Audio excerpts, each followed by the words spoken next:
Chapter 1. The Inheritance of a Dream. I had always dreamed of flying. As a kid, while other kids were playing on their hoverboards or racing their space bikes through the suburban streets of my colony, I was glued to the old holographic displays, watching documentaries about famous pilots and spacefaring legends. My heroes weren't celebrities or athletes. They were the rough, grizzled pilots who had taken on impossible odds, flown through the most dangerous asteroid fields, and navigated ships through uncharted black holes. There was something about the idea of freedom, of breaking through the confines of gravity and flying off into the unknown, that pulled at me from the very core of my being. My uncle was the one who had introduced me to that world. He wasn't a legend by any means, but he was a damn good pilot in his own right. He had been around for as long as I could remember, and whenever I asked him about his adventures, he would just give me that wry smile, one that suggested there was more to his life than the stories he shared. It wasn't until the message came that I learned just how much more. I was sitting in my small room on the edge of the colony when the holocom pinged, the screen flickering to life with the familiar face of an old friend, one I hadn't heard from in months.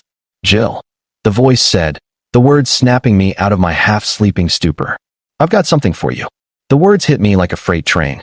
I hadn't seen or heard from my uncle in ages. He had been out on some long-haul mission, exploring a distant system. He had promised me once, during one of those rare visits home, that if anything ever happened to him, he'd leave something behind for me. Something special.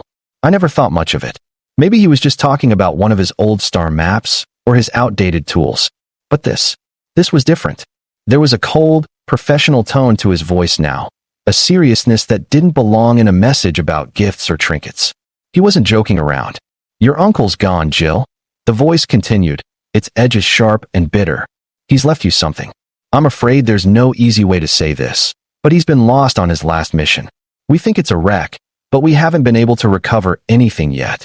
He had an old ship, his pride and joy. You're the only one he trusted with it now. It's yours." The words felt like a punch to the gut. I stared at the hollow screen in shock, unable to form words, unable to process it fully. My uncle, the one person who had inspired me, who had filled my childhood with stories of space adventures and brave battles against the unknown, was gone. I couldn't believe it. The room seemed to spin, the air around me growing thin, as if the universe itself was crumbling beneath my feet. I had always known the dangers of space travel, but I had never seriously considered the possibility that he wouldn't return. I had always assumed there would be more time, more stories, more moments where he'd pull me aside and teach me how to properly pilot a ship, how to navigate the star systems, how to survive when things went wrong. But now, all that was left was an empty promise. And a ship. The message ended abruptly, leaving nothing but a lingering sense of dread hanging in the air. The comm link went silent, the display turning to black as I sat there, frozen, trying to wrap my mind around what I had just heard. It felt surreal, like a nightmare that I couldn't wake from. My uncle was gone, and in his place, there was only an inheritance I wasn't sure I was ready for.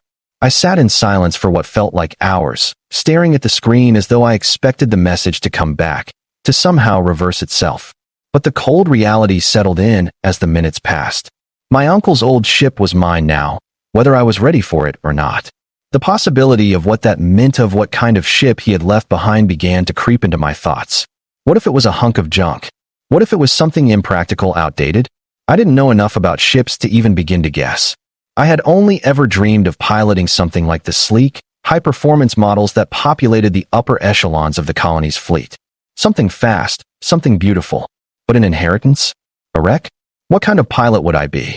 Was I even capable of this? I pulled myself together, wiping the sweat from my palms. There was no going back now. I couldn't change what had happened, but I could honor my uncle's memory by doing what he had always dreamed I would do: become a pilot. The best one I could be. I knew I had to find the ship, but first, I needed information. I needed to know everything about what I was walking into. My uncle had never exactly been a model of organization. His life had been a whirlwind of space travel, risk-taking, and wild adventures. His ship wasn't just a means of transport, it was part of his identity. I had to see it with my own eyes, feel it beneath my fingertips, before I could even begin to consider the possibility of flying it. I contacted the contact in the message, a man who had known my uncle for years. His voice came through gruff, as if he'd been expecting this day for a long time, but hadn't wanted to admit it. "I'll help you," he said, his words clipped. but you're gonna have to come to the spaceport. The ship's not exactly in the best condition. I'll meet you there." The spaceport was a 2-hour ride from my colony. I packed light a bag with essentials, a few tools I might need, and headed out, my mind racing with questions. What kind of ship had my uncle left behind? Would it even fly? How had he kept it running through all these years? The spaceport wasn't far, but it might as well have been worlds away as I sat in the transport vehicle, staring out at the barren landscape, lost in thought. When I finally arrived at the hangar where the ship was kept, I could barely recognize the place. It wasn't the polished, sleek facility I had imagined. Instead, it was a relic of another era, covered in dust and rust, the walls stained with years of neglect. The air was thick with the smell of oil and metal, the sound of engines grinding in the distance. It was the kind of place that felt like time had stood still, where only the most hardened pilots and mechanics dared to tread. Over here, a voice called from the shadows. The man I had spoken to earlier emerged from the darkened corner of the hangar. His face was weathered, his hair long and unkempt, and he had a look of someone who had seen far too much of the galaxy's dark side. His eyes were sharp, but there was a sadness to them that I couldn't quite place. He led me through the labyrinth of crates and equipment toward the far corner of the hangar. And there it was. At first, I thought I had made a mistake. The ship was a rusted heap, a relic from a bygone age. It was far from the sleek, futuristic vessels I had imagined in my childhood dreams. The hull was scratched, dented, and covered in a patchwork of mismatched metal plates. The engines, though still in place, looked like they hadn't been started in years. It was exactly what the man had warned me about. My uncle's ship was a wreck, a vintage piece of machinery left to deteriorate in the corner of a forgotten spaceport. But despite its decrepit appearance, there was something about it that spoke to me. It wasn't just the ship, it was my uncle's legacy, the embodiment of everything he had worked for. The rust and wear didn't matter. The ship was alive in a way I couldn't explain. I could feel it in my bones, in the way my heart quickened as I took in the ship's contours, its subtle curves, and the faint hum of dormant engines waiting to be awakened. "This is it," the man said, his voice rough. "She's yours now." I stepped forward, placing a hand on the hull. The cold metal under my fingers sent a chill through me, but it was a feeling of reverence. My uncle had loved this ship, and now it was mine. "Can it fly?" I asked, unsure of what kind of answer I was hoping for. The man chuckled darkly. "Not in its current state. But you could get it running, I suppose. It'll take work. It'll take time. But if anyone can do it, it's you." "Me?" I asked, stunned. He gave me a look, as though I should have known the answer already. "Your uncle always said you had the skill. If you want to be the best, this is your chance." I nodded, steeling myself for the task ahead. This was my inheritance. My uncle's ship wasn't a symbol of failure, it was a challenge. And I would rise to meet it. I was going to make this ship fly, no matter how long it took. This was my dream, and I would make it a reality, one repair at a time. And so began the journey to bring my uncle's rusty, broken-down ship back to life. The road ahead was long, and I knew it would be full of struggles. But there was nothing in the universe that could make me back down. I had inherited more than just a ship, I had inherited a legacy.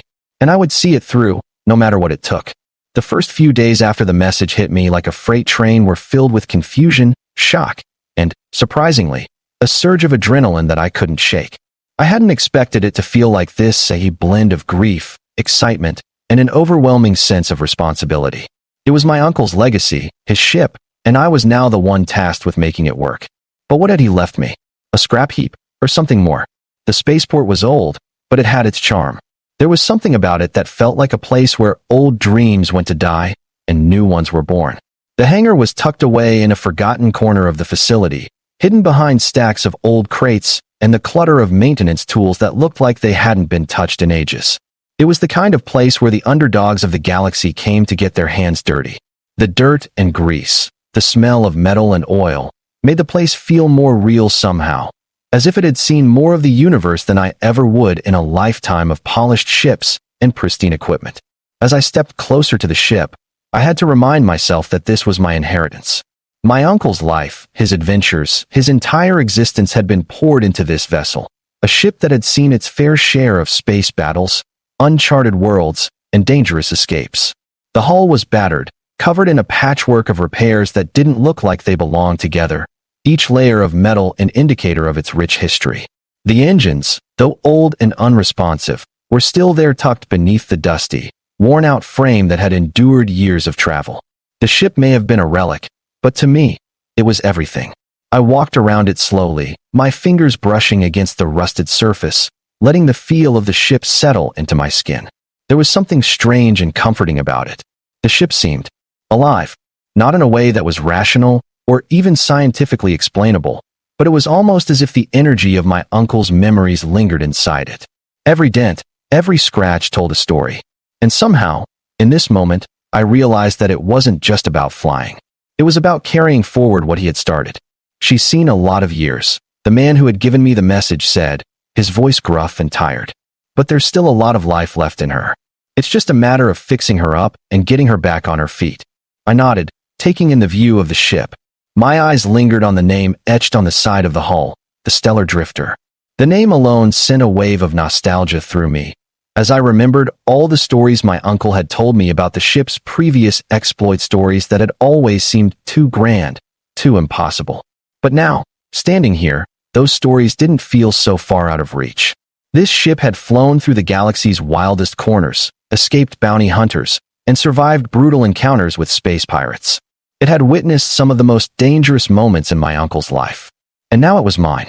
I wasn't sure whether to feel excited or terrified. There was a part of me that longed for the adventure, the freedom that came with piloting this ship across the stars. But another part of me feared that I wasn't cut out for it. My uncle had been a seasoned pilot. I had only ever dreamed of flying, read the manuals, watched videos of expert pilots, and spent hours dreaming about what it would be like. But now, I was facing the harsh reality of actually doing it. What if I couldn't? What if the ship refused to take off, no matter how hard I tried? The man seemed to sense my hesitation and placed a hand on my shoulder. "Don't worry about it," he said. "You've got the fire in you. That's what matters. And if anyone can bring her back, it's you." The words were a mix of encouragement and resignation, as if he, too, knew how hard it was going to be. I could see it in his eyes. He wasn't just talking about the ship. He was talking about me and the mountain I had to climb. I spent the next few hours walking around the ship, inspecting it as best as I could. I wasn't a mechanic, and I certainly didn't know the first thing about repairing complex space engines, but I could at least get a feel for what needed work. The hull needed patching up, the control panels were all flickering with faulty wiring, and the interior was coated with layers of dust and grime. It was going to take more than a few weeks to get this thing in flying condition.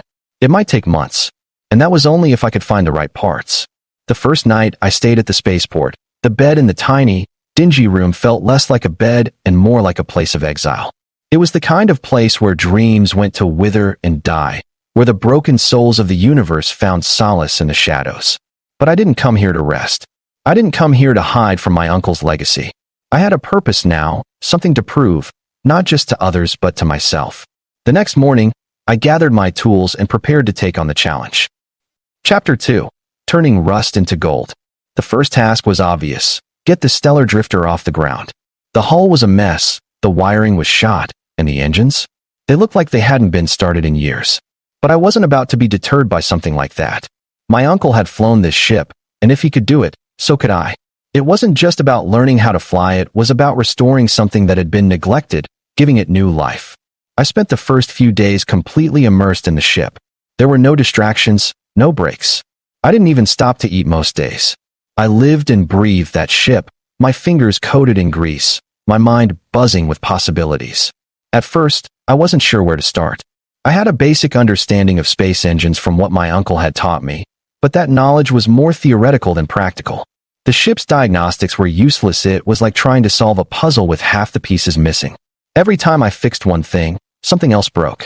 The wiring in the cockpit shorted out, the controls failed to respond, and the gravity boots were in worse shape than I'd ever imagined. But the more I worked on it, the more I began to understand how it all fit together. The ship wasn't as complicated as I had initially feared. It was simply old, and it had been neglected for far too long. Each time I got one system working, another one failed, but the sense of satisfaction that came with hearing the faint hum of life in the engines kept me going. Slowly but surely, the Stellar Drifter began to respond to me, like it was waking up from a long sleep. The rust began to fade, the lights flickered back to life, and I could feel the ship's heartbeat echoing beneath my feet. One day, after nearly a week of relentless work, I was sitting in the cockpit, hands trembling as I fired up the main engines. The control panels lit up in front of me, the hum of power surging through the ship's systems. I gripped the controls and took a deep breath. The ship shuddered as the engines roared to life, the massive turbines beginning to spin, their familiar vibrations filling the air around me. The comm systems came online, the thrusters powered up, and for the first time in what felt like an eternity, I felt the weight of the universe shift beneath my feet. I couldn't believe it. The stellar drifter was ready to fly. But I wasn't just flying any ship. I was flying my ship. My uncle's legacy, now fully restored and ready to face the stars again. And it was all because of me. The dream I had held onto for so long was no longer a fantasy. It was real. I spent the next few days testing the ship, running diagnostics, and making final adjustments. Every time I took it out for a test run, it felt better, more stable, more like home. I was no longer just a pilot in training. I was becoming a part of the ship. And with every successful flight, I could feel the weight of the responsibility lift from my shoulders. The ship, my uncle's ship, was alive again. I was ready to take on whatever the universe threw at me. And I knew that the journey had just begun. There was so much more to discover, so much more to learn, but I wasn't afraid anymore. The stellar drifter was no longer a rusted relic. It was a ship of the stars, ready to break free and soar. The adventure had only just begun. And with that, the universe was wide open. The days began to blur together as I continued to nurse the stellar drifter back to life. The ship was my obsession now, the only thing that occupied my thoughts. Every inch of it, every exposed wire, every worn-out panel felt like a part of my uncle's spirit, and I was determined to restore it to its former glory. But the work wasn't easy. The more I tinkered, the more I realized how much I had underestimated the scale of the task ahead. The engines required more than just cleaning. They needed new parts that were hard to find and even harder to install. I spent hours in the spaceport scrapyard, rummaging through old, discarded ship parts, scavenging whatever I could find. I learned how to weld, how to jury-rig electrical systems, and even how to reprogram the ship's internal AI, which had fallen into a state of disrepair. There were moments of frustration, times when I felt like the whole thing was never going to come together. One of the fuel lines ruptured during a test, and the cockpit's life support system malfunctioned, nearly knocking me out with a lack of oxygen. But then there were the moments of triumph, like when I managed to get the main thrusters to fire up for the first time in years. The vibrations beneath my feet, the whine of the engines coming to life, it felt like I was hearing the heartbeat of a living creature, not just metal and wires. I was starting to believe it could happen. I was starting to believe that I could fly this ship, that I could take it into space like my uncle had done countless times before. But there was a problem. No matter how much I fixed, no matter how much I tried to fine-tune the ship's systems, one crucial issue persisted. The rusted-out landing gear wouldn't retract properly, and there was a persistent glitch in the navigation system that made it impossible to get the ship to lock onto coordinates properly. Every time I thought I had solved one problem, another emerged. It was like fighting a constant battle against the ship's own history, a history that was too old to be easily wiped away. Still, I couldn't let go. It was my uncle's legacy, and it was my responsibility to make sure it lived on, even if I had to rebuild every inch of it myself. The pride that came with working on the stellar drifter was indescribable. It wasn't just the technical side, it was the emotional weight of it all. My uncle had entrusted me with this ship for a reason. He had known I would do something with it. And if nothing else, I would honor him by doing exactly that. The days grew warmer as the seasons changed, and I found myself working from sunrise to sunset, my hands covered in grease and my body aching from the constant labor. But every night, I would sit in the cockpit, staring out at the stars, imagining what it would be like to take off. Every sound, every flicker of the ship's systems made my heart race with excitement. The idea of finally leaving this planet behind, of seeing the universe through the ship's windows, filled me with an overwhelming sense of purpose. The drifter was more than just a ship, it was a bridge to the life I had always dreamed of. And then, one night, it happened. I was running a full systems check when I heard the distinct, rhythmic pulse of the ship's core systems coming to life. At first, I thought I was hearing things. I had gotten used to the small sounds of the ship powering up over the past few days, but this was different. It was louder, more forceful. The ship was waking up. I didn't waste any time. I jumped into the cockpit, pulling up the console, and began the pre-flight checks. The power levels were holding steady. The engines hummed with life, and the navigation system was finally working without glitches. I smiled to myself. It was time. I stood up, adjusting my jumpsuit, and took a deep breath. I had no idea what was going to happen. No idea if the ship would even take off. But I couldn't put it off any longer. I hit the ignition, and the ship rumbled to life beneath me. The engines roared as they came to full power, and the vibration in the seat beneath me intensified. My hands shook as I carefully throttled the engines, the thrusters pushing the ship off the ground for the first time in decades. The landing gear slowly retracted, with the sound of grinding metal, but it held. The drifter was off the ground. It was a shaky ascent, but it was an ascent nonetheless. The air outside the cockpit felt crisp and cool, and for the first time, I realized I wasn't just dreaming. I wasn't just fantasizing about flying anymore, I was actually doing it. The stars outside were no longer distant dots of light, but vast expanses of possibility, of unexplored space that awaited me. The thrill of it was overwhelming. It was everything I had ever wanted, and I was living it. But as the ship climbed higher, the sense of euphoria began to wear off. The control systems were still a bit shaky, and I could feel the unsteady vibration in the engines. The ship wasn't fully stable, and it didn't have the smooth, controlled feel of a well-maintained vessel. It was a patchwork of repairs and makeshift solutions, and I could feel the weight of that in every turn, every course correction. But despite the wobbles, despite the uncertainty of it all, I couldn't help but grin. I was flying. Chapter 3: The Test of True Flight. The night air felt electric as I maneuvered the stellar drifter through the lower atmosphere, feeling the ship fight against the gravity of the planet below. It wasn't a smooth ride by any stretch of the imagination, but there was something exhilarating about it. Each time I adjusted the throttle, each time I stabilized the ship, it was like I was having a conversation with the ship itself, like we were both learning how to fly together. For the next few hours, I stayed in low orbit, pushing the limits of the ship as far as I dared.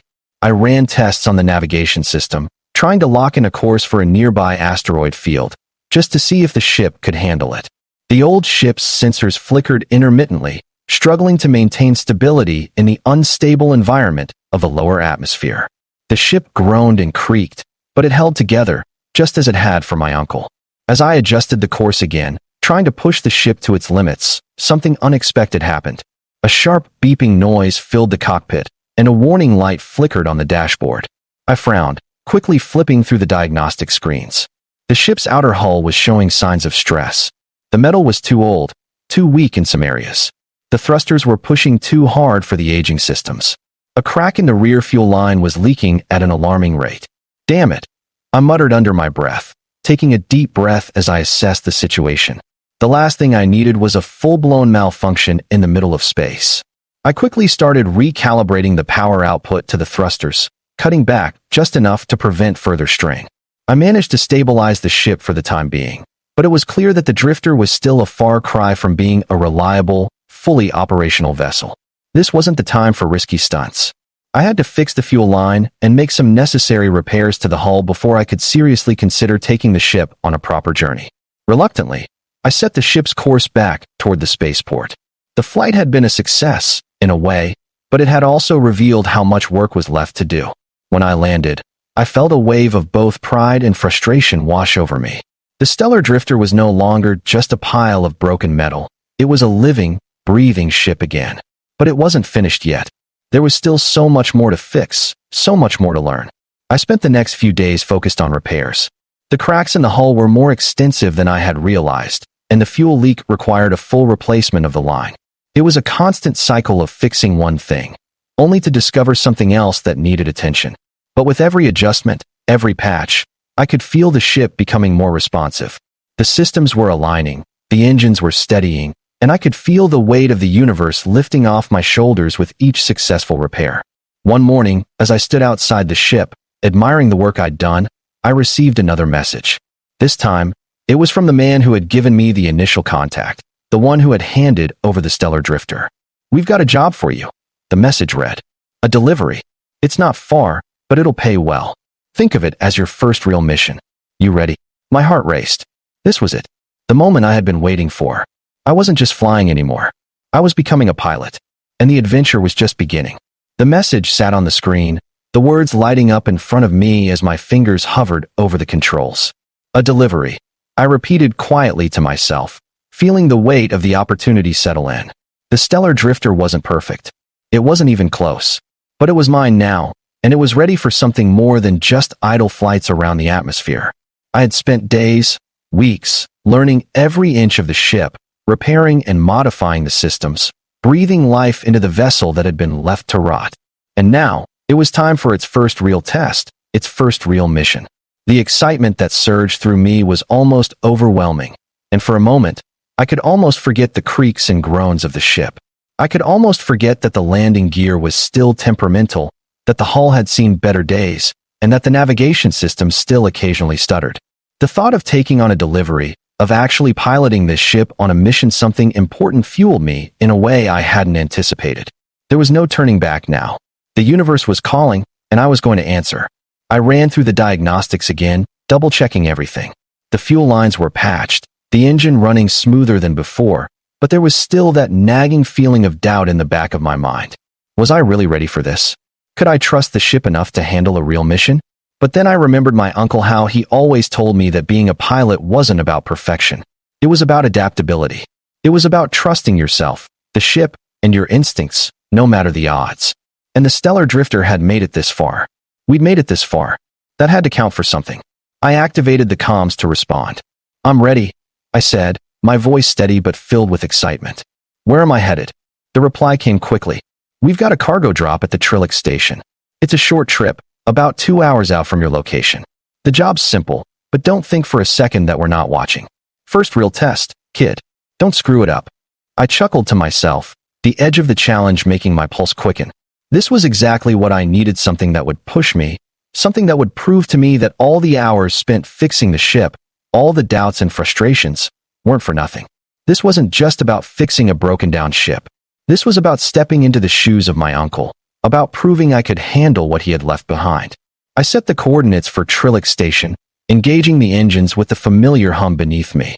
The ship roared to life as I gently pushed the throttle, feeling the slight vibration of the engines in my hands. As the ship broke free of the atmosphere, I took a deep breath, focusing on the controls, adjusting the course. The stars outside the cockpit's viewport seemed brighter now, as though I was seeing them for the first time. The trip to Trilix Station was uneventful, but it was clear that the stellar drifter was still far from perfect. The ship handled decently in space, but I had to keep a constant eye on the systems. The navigation wasn't as smooth as I would have liked, and the aft thrusters were still acting up, making the turns more challenging than necessary. But despite all that, the ship was holding together. As the station loomed ahead, I focused all my energy on the landing. It was going to be a tricky one. Trilix Station was a small outpost with limited docking space, and the landing pads were tightly packed. The comms buzzed to life with the voice of the station's controller. "You're cleared for docking, but I'm warning you, pilot, don't make any sudden moves. This place isn't a playground." I steeled myself, adjusting the ship's approach, gently throttling down as I aligned the ship with the docking port. The rusty steel of the station came into focus, and my heart raced. Everything had to be perfect, no mistakes. I took a deep breath and guided the stellar drifter toward the landing pad, my hands steady as I guided the ship down, inch by inch. The moment the ship's landing gear touched the pad, I exhaled sharply. The thud of the wheels hitting the surface was a sign of success. The ship held firm, and I couldn't help but grin. It wasn't smooth. It wasn't flawless, but it was a landing, and that was enough. I shut down the engines and unstrapped myself from the seat, my hands still shaking slightly. I walked toward the cargo hold, grabbing the package that needed to be delivered, nothing more than a small crate, but it felt heavier than it should have. This was my first real job, my first mission. The stakes had never been higher. As I walked toward the station's cargo bay, the door slid open, revealing a bustling, dimly lit interior filled with various workers hauling goods and conducting business. I handed off the package to a technician, who barely glanced at me as they signed for it. It was a quick exchange, nothing special, but to me, it was everything. I had done it. I had completed my first mission. I turned back to the stellar drifter, my heart swelling with pride. The ship had held up. I had held up. The mission had been a success, and I had proven that I could be more than just someone who dreamed of flying. I could be a pilot. My uncle's ship had taken me there, and it had given me the confidence I needed to take the next step. The journey home was far smoother than the trip out. The stellar drifter handled like a dream, and with every passing minute, I could feel the bond between the ship and myself growing stronger. This wasn't just about fixing what was broken anymore. It was about making it mine, making the ship and myself one, becoming the pilot I had always dreamed of being. Chapter 4. The Horizon Beckons. As I landed back at the spaceport, the stellar drifter gliding into its assigned spot with ease, I couldn't help but feel the weight of the achievement sink in.